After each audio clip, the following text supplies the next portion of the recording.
Jalanan ibu kota kejam, bukan hanya oleh macet dan polusi, tapi juga oleh manusia-manusia yang kerap mencari keuntungan di jalanan dengan cara kotor. Meski begitu, ia tidak pernah gentar. Setiap kali memegang setir, Larasati merasa seakan sedang mengendalikan bukan hanya bus, tetapi juga nasib orang-orang yang menaruh harapan padanya.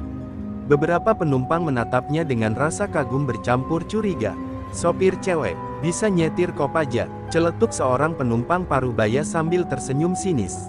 Larasati hanya menoleh sejenak, membalas dengan tatapan dingin yang membuat pria itu terdiam. Ia sudah terbiasa dengan cibiran seperti itu. Namun ia lebih memilih menjawab dengan tindakan, dengan ketegasan dan ketepatan setiap kali ia membawa busnya menembus jalanan.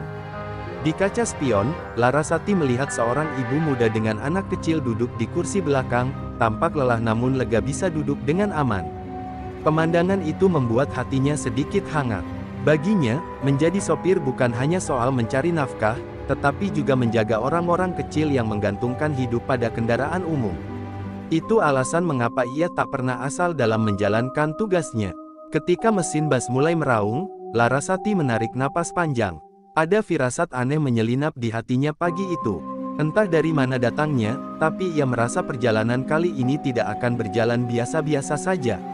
Suasana terminal yang biasanya hanya riuh oleh pedagang asongan dan teriakan kenek, kini terasa lebih tegang.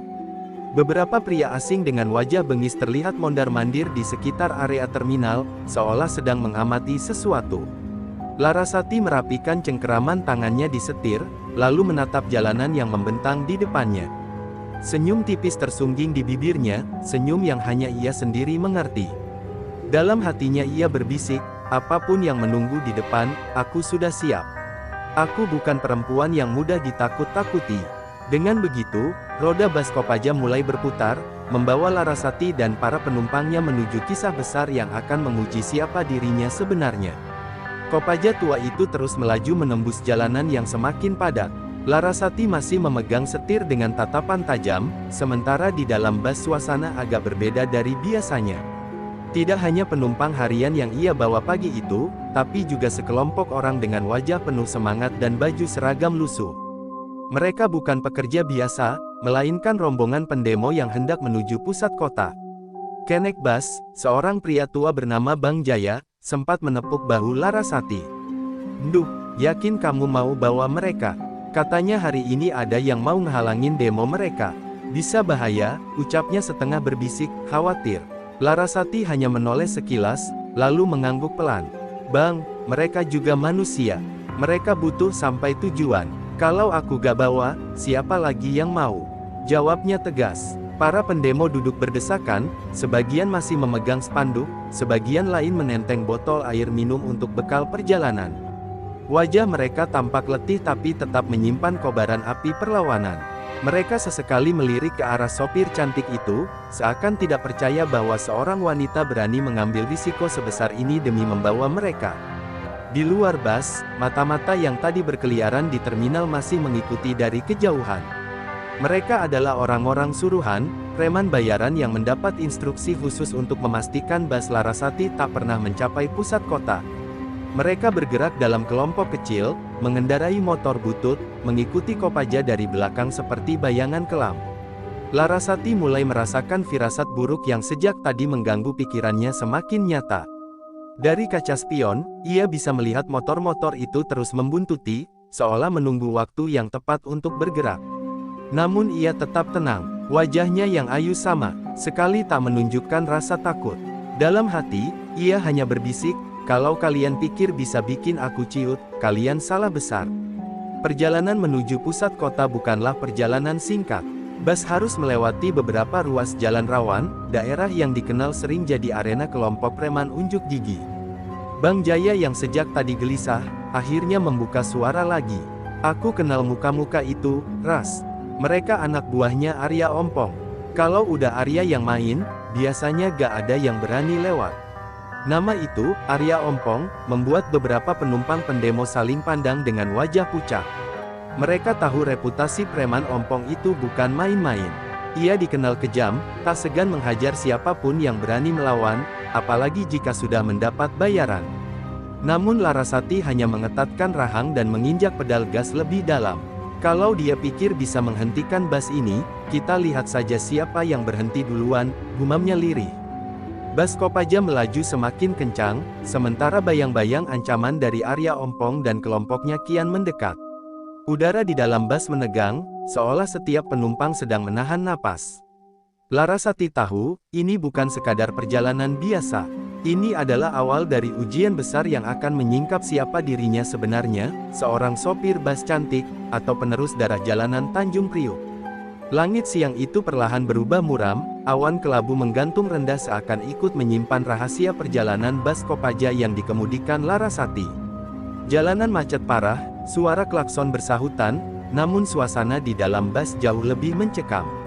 Para pendemo yang semula masih saling bercanda, kini diam seribu bahasa setelah mendengar nama Arya Ompong disebut. Bang Jaya duduk gelisah di pintu depan, matanya sesekali mengintip ke belakang. Ras, mereka makin banyak. Dari 2 motor, sekarang ada 6. Gak biasanya mereka ngikutin sejauh ini, bisiknya. Larasati tetap fokus menatap jalan, tangannya mantap menggenggam setir. Tenang, Bang, kita gak boleh kasih mereka lihat kalau kita takut, jawabnya dengan suara rendah tapi penuh keyakinan. Dari kaca spion, Larasati bisa melihat jelas bagaimana preman-preman itu menyalakan rokok sambil tertawa keras, seolah sedang bermain-main dengan rasa takut penumpang. Salah satu dari mereka bahkan mengacungkan rantai besi, membuat beberapa pendemo di kursi belakang menunduk ngeri. Suasana bas berubah panas, keringat dingin mengalir di pelipis sebagian orang. Di sebuah tikungan sempit, motor-motor itu mulai merapat. Seorang penumpang muda, yang wajahnya penuh semangat perjuangan, berdiri dan berteriak, "Jangan takut. Kita banyak, mereka cuma segelintir." Namun suaranya justru terbata karena getar ketakutan. Sorakannya tidak mampu menutupi kenyataan, mereka hanyalah orang-orang biasa, bukan petarung jalanan. Larasati menoleh sekilas melalui kaca spion, lalu berkata lantang, "Kalian duduk tenang. Selama aku yang pegang setir, gak akan ada yang bisa jatuhin bas ini." Suaranya yang tegas dan penuh wibawa membuat penumpang terdiam. Dalam sekejap, wibawa Larasati jauh melampaui sekadar sopir, ia jadi sosok pemimpin yang memberi rasa aman. Namun jauh di depan, kabar buruk sudah menanti. Sebuah pesan singkat masuk ke ponsel salah satu pendemo dari rekannya yang berada di titik lain, "Hati-hati, Arya Ompong pasang blokade di jalan utama. Jangan nekat lewat." Pesan itu dibacakan pelan, membuat jantung semua orang berdegup kencang. Bayangan buruk semakin nyata, mereka tidak hanya dibuntuti, tapi juga dihadang. Bang Jaya langsung menepuk dahinya, wajahnya pucat pasi. "Sial, ini jebakan, Ras.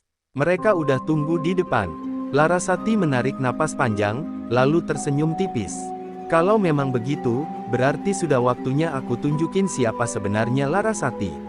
Ada sinar aneh di matanya, bukan sekadar keberanian, melainkan juga darah lama yang bangkit kembali. Bas Kopaja terus melaju, sementara awan kelabu semakin pekat. Preman-preman di belakang mulai mempercepat laju motor, siap menutup jalan. Di depan, bayangan blokade mulai terlihat samar. Situasi berubah cepat, dari sekadar perjalanan menjadi awal pertarungan antara keberanian Larasati dan kekuasaan jalanan milik Arya Ompong. Kopaja tua itu berguncang keras saat melewati jalan berlubang.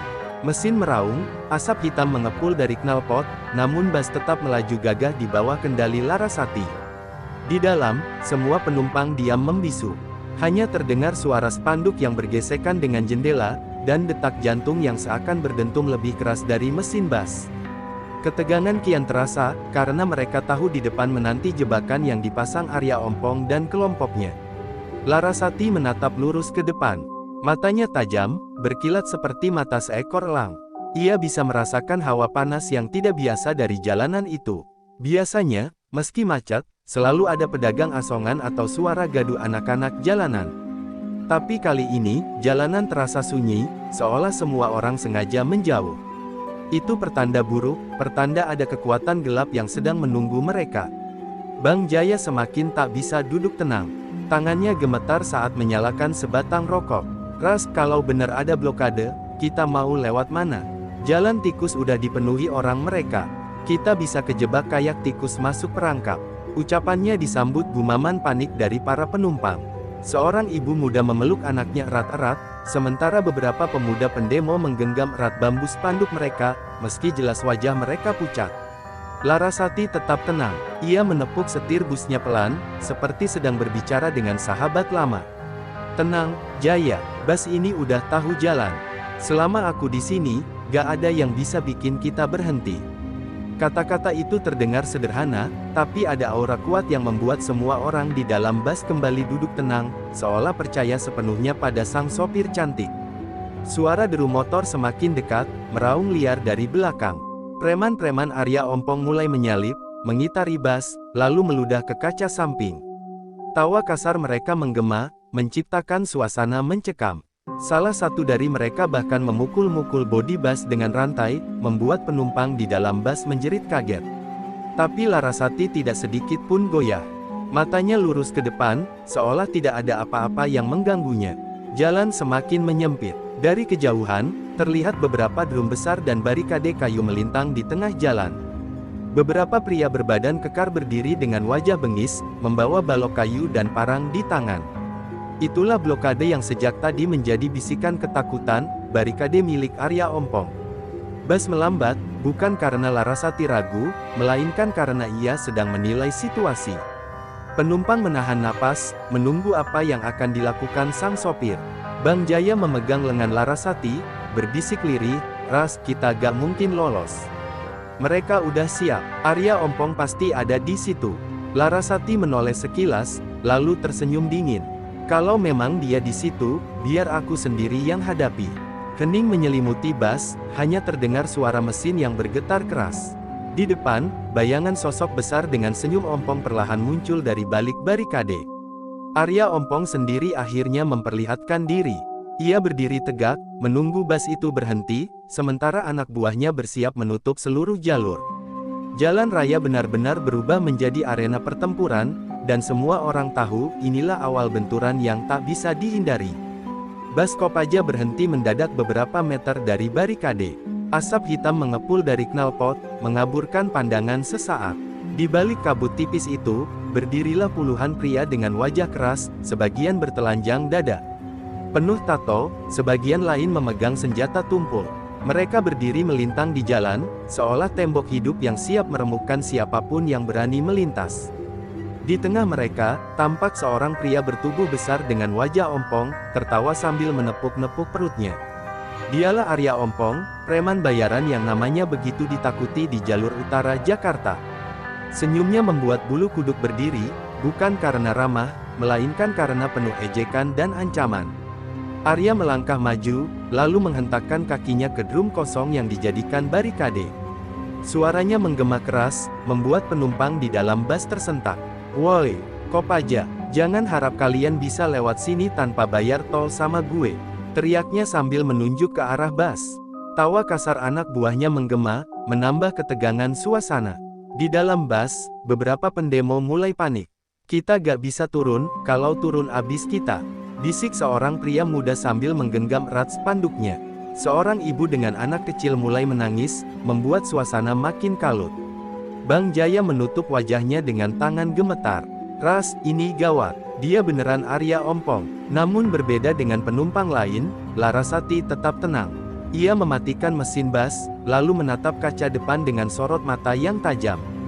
Tangannya perlahan terangkat, menyibakkan keringat di pelipis. Senyum tipis terlukis di wajahnya, senyum penuh misteri. "Jadi ini orangnya, ternyata gak segalak yang diceritakan," gumamnya lirih. Arya Ompong mendekat, lalu naik ke kap bas dengan langkah berat. Dari atas, ia menatap Larasati yang duduk di balik kemudi. "Heh, cewek, cantik-cantik sopir Kopaja, berani banget lo bawa rombongan sampah ini lewat jalan gue. Kalau mau aman, bayar dulu uang jalan. Kalau enggak, siap-siap lo sama mereka jadi korban." Penumpang di dalam bas menjerit kecil, sebagian menunduk, sebagian memalingkan wajah ketakutan. Tapi Larasati justru membuka pintu bas dengan tenang. Langkah kakinya mantap saat ia turun, berdiri di hadapan Arya dan puluhan anak buahnya.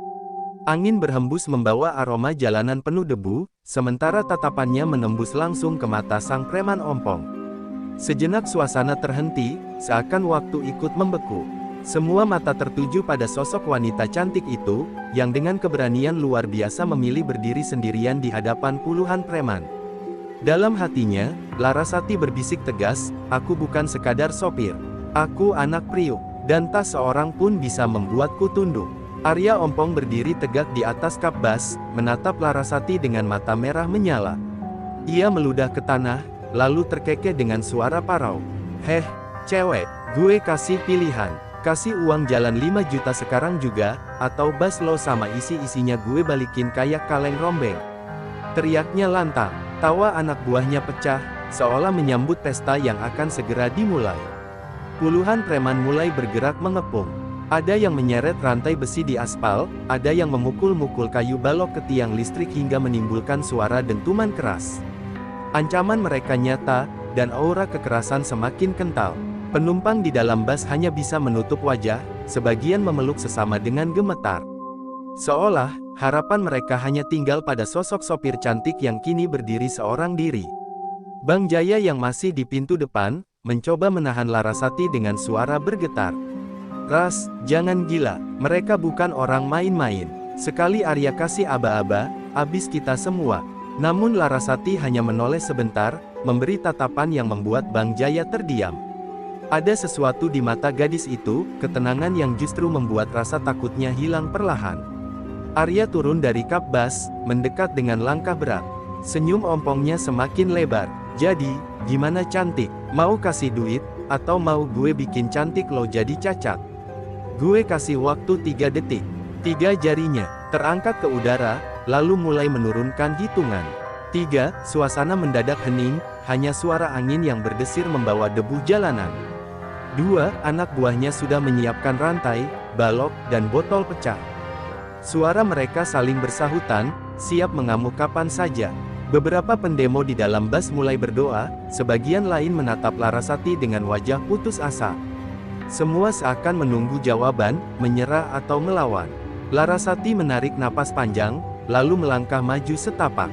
Sepatu kets lusuhnya menghentak aspal, menimbulkan suara kecil yang anehnya terasa berat di telinga semua orang. Senyumnya tipis, dingin, penuh rahasia. Ia menatap lurus ke arah Arya tanpa sedikit pun gentar. 1, Arya menurunkan jari terakhirnya dengan tawa kasar, yakin Larasati akan menunduk.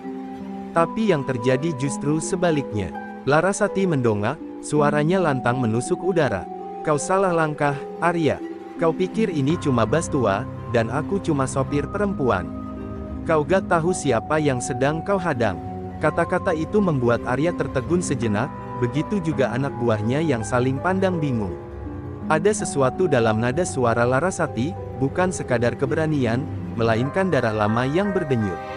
Keheningan sesaat terasa mencekam, sebelum tawa Arya meledak lebih keras. "Hahaha, anjir, cewek ini sok gaya. Baik, kalau gitu, anak-anak, kasih dia pelajaran." Dengan aba-aba itu, puluhan preman mulai bergerak mendekat. Jalanan berubah menjadi medan ancaman, dan bas Kopaja yang sederhana kini menjadi pusat badai yang akan segera pecah. Begitu Arya Ompong memberi aba-aba, suasana di sekitar bas Kopaja pecah jadi hiruk-pikuk mengerikan. Puluhan preman mulai mengetuk kaca jendela dengan balok, rantai besi beradu dengan bodi bas, menciptakan dentuman yang membuat jantung semua orang di dalam berdegup kencang. Suara teriakan kasar bercampur tawa menyeramkan, membuat bas itu seolah berada di tengah kawanan serigala kelaparan. Di dalam bas, kepanikan melanda. Seorang ibu muda memeluk anaknya sambil menangis terseduh. "Ya Allah, lindungi kami," bisiknya lirih. Para pemuda pendemo yang sebelumnya terlihat gagah, kini wajah mereka pucat pasi. Sebagian berusaha berani dengan menggenggam spanduk dan bambu, namun tangan mereka bergetar hebat. Kekuatan moral mereka diuji, karena lawan di luar bukan polisi berseragam, melainkan preman bayaran yang siap menghunus kekerasan kapan saja. Bang Jaya, yang biasanya cerewet, kini duduk terpuruk di tangga bas. Tangannya menutupi wajah, tubuhnya bergetar. "Abis kita, Ras, kita semua abis," desisnya lirih. Ia tahu betul siapa Arya Ompong, preman yang dulu bahkan berani menantang kelompok senior di Priuk. Nama itu saja cukup untuk membuat nyali orang ciut. Beberapa penumpang mencoba berdiri, hendak melompat keluar lewat jendela belakang untuk kabur. Tapi Larasati segera menoleh tajam. "Duduk." Suaranya menggema tegas. Tatapannya yang keras membuat mereka kembali terdiam.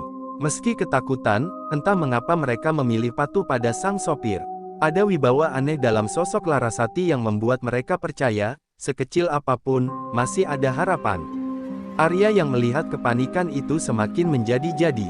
Ia mengetuk kaca depan dengan besi panjang, membuat kaca retak. Lihat tuh, semua penumpang lo udah gemetar. Serahin duit lo, cewek, sebelum gue bikin bus ini jadi peti mati berjalan. Tawa anak buahnya menyambung, mengisi udara dengan nada kemenangan palsu. Larasati menarik napas dalam, matanya menyapu seluruh wajah penumpang yang kini bergantung pada keberaniannya. Ia bisa merasakan ketakutan mereka, tapi juga percikan kepercayaan yang tumbuh pelan-pelan. Ia tahu, kalau ia gentar sekarang, semua akan benar-benar hancur. Maka, ia berdiri lebih tegak, wajah cantiknya menegang, penuh keyakinan. "Dengar aku baik-baik," teriak Larasati. Lantang, suaranya menembus dentuman rantai dan teriakan preman. "Selama aku yang pegang setir, bus ini gak akan jadi kuburan kalian. Kalau ada yang berani nyentuh penumpangku, dia harus lewat aku dulu." Suaranya menusuk seperti kilat, membuat penumpang terdiam, bahkan sebagian preman ikut tercengang. Hening sesaat menggantung, hanya terdengar deru mesin bus yang masih panas. Arya Ompong terdiam sepersekian detik, lalu kembali tertawa terbahak, "Hahaha. Gue makin suka lo, cewek. Cantik, berani, tapi goblok. Baiklah, kalau lo mau sok jadi pahlawan, gue sendiri yang bakal ngehajar lo." Serentak anak buahnya berteriak sorak, sementara Arya maju selangkah demi selangkah. Pertarungan besar tak bisa lagi dihindari. Sorakan kasar preman-preman Arya menggema di sepanjang jalan. Suara besi dipukulkan ke aspal, botol pecah dilemparkan ke samping bus, semuanya terasa seperti ancaman yang siap meledak kapan saja. Namun di tengah kekacauan itu, Larasati justru berdiri tenang. Wajah cantiknya tidak menunjukkan rasa takut, hanya seulas senyum tipis yang penuh misteri. Senyum itu seakan melecut keberanian di hati penumpang, meski mereka masih gemetar. Arya Ompong yang maju mendekat mendengus geram. Ia menatap Larasati dari kepala hingga kaki, lalu tertawa sinis. "Heh, cewek, senyum lo bikin gue geli. Lo kira bisa nakutin gue dengan tatapan sok berani itu? Gue udah puluhan kali bikin jagoan jalanan ciut. Cewek kayak lo, tinggal gue tiup, jatuh," katanya sambil menunjuk wajah Larasati dengan jarinya yang kotor. Tapi Larasati hanya menoleh sedikit, menatap penumpang di dalam bus. Tatapannya dalam, seakan ingin meyakinkan mereka bahwa segalanya masih terkendali. Lalu ia kembali menatap Arya. "Kau salah, Arya. Senyumku bukan untuk nakut-nakutin. Senyumku cuma tanda kalau aku sudah siap. Kalau kau pikir aku sopir Kopaja biasa, kau akan menyesal," ucapnya dengan suara rendah namun menggema jelas. Beberapa anak buah Arya sempat terdiam, saling pandang. Ada sesuatu dalam nada suara Larasati yang membuat mereka ragu sesaat. Namun Arya, dengan egonya yang membara, mengibaskan tangan. "Hajar, jangan kasih dia kesempatan bacot," teriaknya. Seketika dua orang preman maju dengan rantai besi terangkat tinggi, siap memukul. Namun Larasati tak bergeming. Saat rantai itu hampir menghantam, ia melangkah ke samping dengan gesit, dan dengan satu gerakan cepat, tangannya mencengkeram rantai dan menariknya keras. Preman pertama terjungkal ke tanah, menjerit kesakitan. Preman kedua yang mencoba menyambar dari samping, dihantam lutut Larasati tepat ke perutnya hingga ia terhuyung mundur sambil memuntahkan air liur. Sorakan penumpang di dalam bus pecah spontan, bercampur teriakan takjub. "Astaga, dia bisa ngelawan!" seru seorang pemuda dengan mata berbinar. Para pendemo yang tadi pucat mulai bersorak, meski masih ketakutan. Keberanian Larasati menyalakan bara kecil di hati mereka, bara yang bisa tumbuh menjadi api semangat. Arya tertegun sepersekian detik, tidak menyangka seorang wanita bisa menjatuhkan anak buahnya dengan begitu cepat. Namun ia segera menutupi keterkejutannya dengan tawa kasar. "Hahaha, pantas lo berani. Jadi lo bukan cewek biasa, ya? Gak masalah, makin enak buat gue buktikan kalau gak ada yang bisa lawan Arya Ompong." Larasati kembali tersenyum tipis, senyum yang semakin membuat Arya geram. Angin sore berhembus membawa debu jalanan, membuat suasana semakin dramatis. Dengan nada dingin, Larasati berbisik, "Kau baru lihat permulaan, Arya. Kau belum tahu siapa aku sebenarnya." Arya Ompong maju perlahan, langkah kakinya menghentak aspal, menebar aura angkuh. Jadi lo bisa ngelawan anak buah gue, terus kenapa?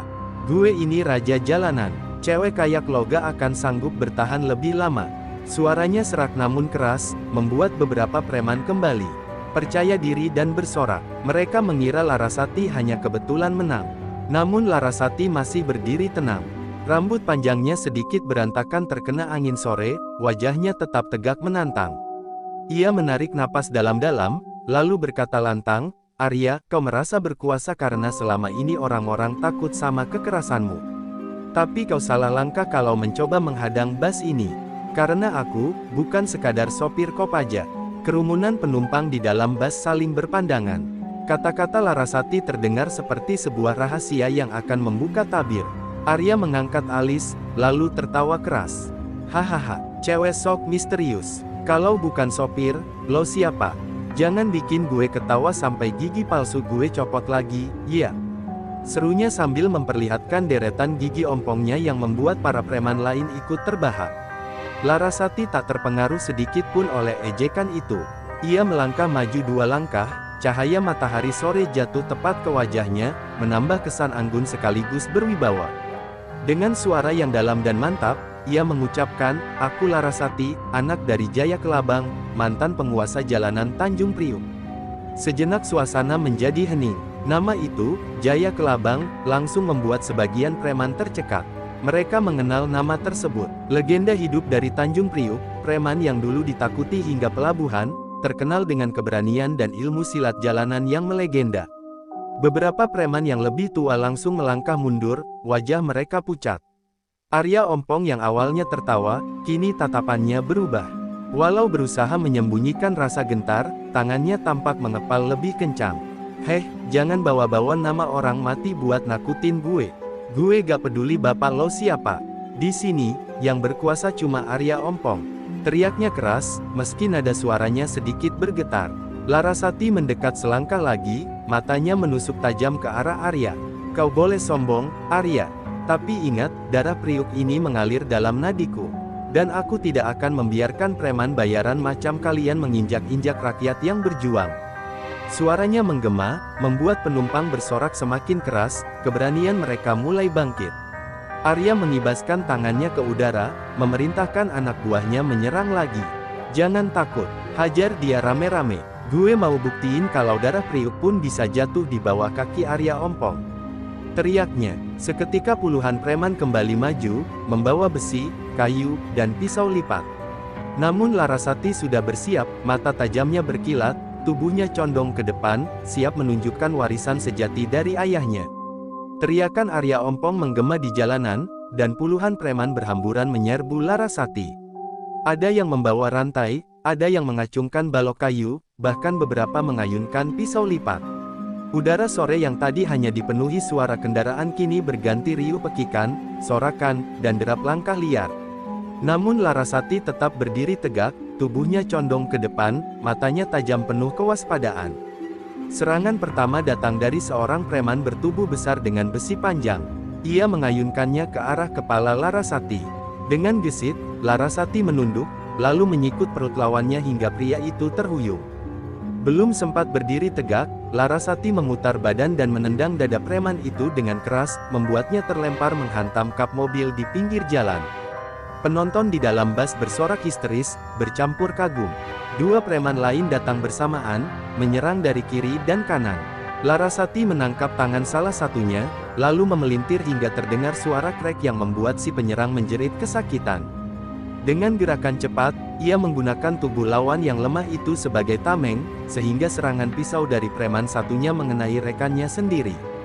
Darah langsung mengucur, membuat suasana makin kacau. Arya Ompong yang melihat anak buahnya berguguran mendesis marah. "Jangan kasih ampun, rame-rame, hancurin dia," teriaknya. Namun semakin banyak yang menyerang, semakin jelas terlihat keunggulan Larasati. Gerakannya luwes tapi mematikan, kombinasi pukulan keras dan tendangan cepat yang jelas bukan ilmu sembarangan.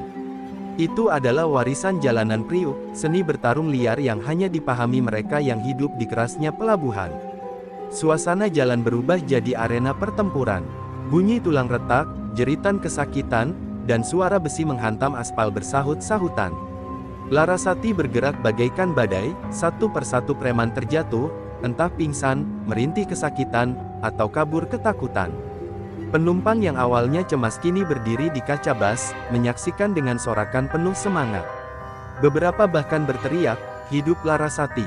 Hidup rakyat!" Di tengah hiruk pikuk itu, Arya Ompong maju sendiri. Wajahnya merah padam, giginya yang ompong membuat ekspresi marahnya tampak lebih mengerikan. Ia mengayunkan rantai baja ke arah Larasati, menghantam dengan tenaga penuh.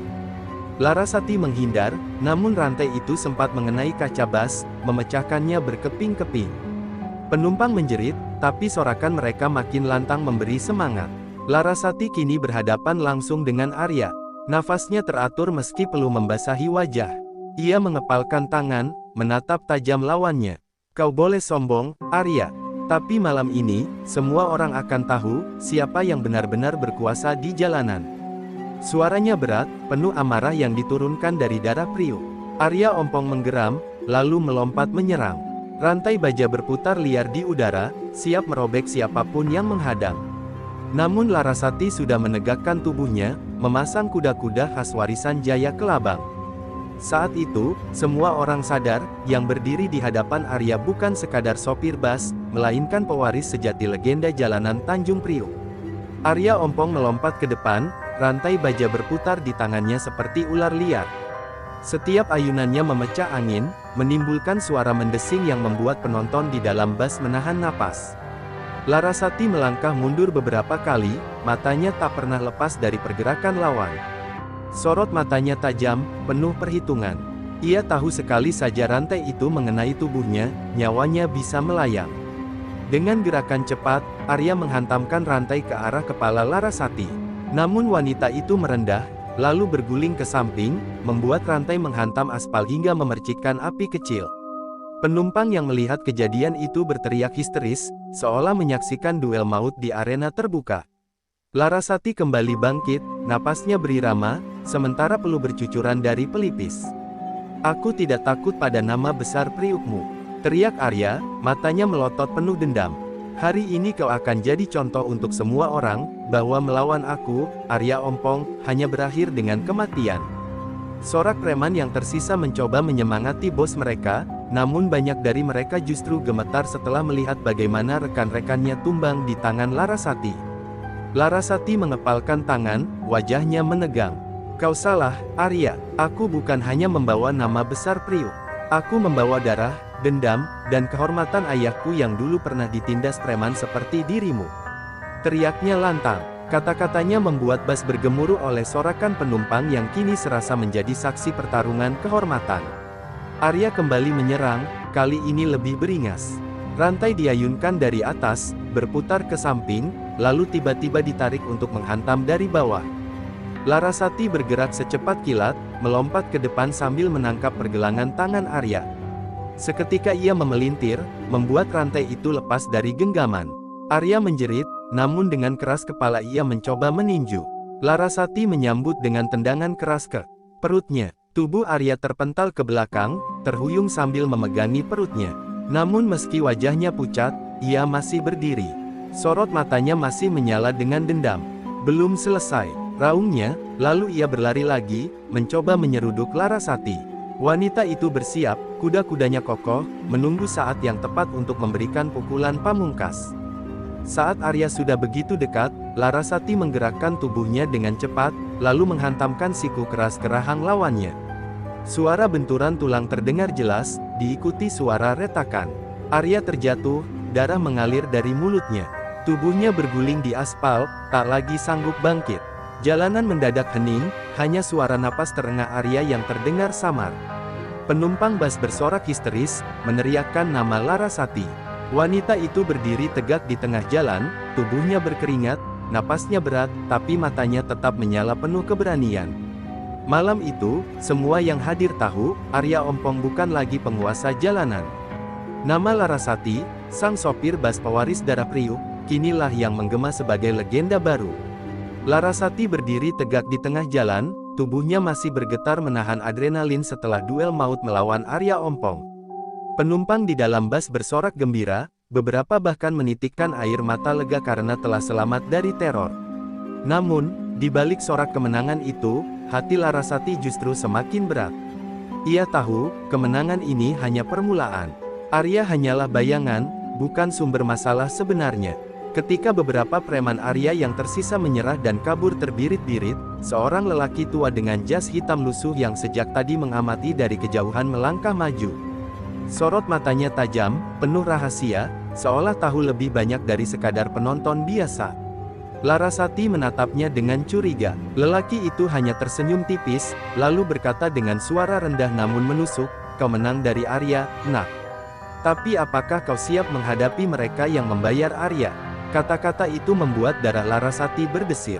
Ia melangkah mendekat, matanya menyipit.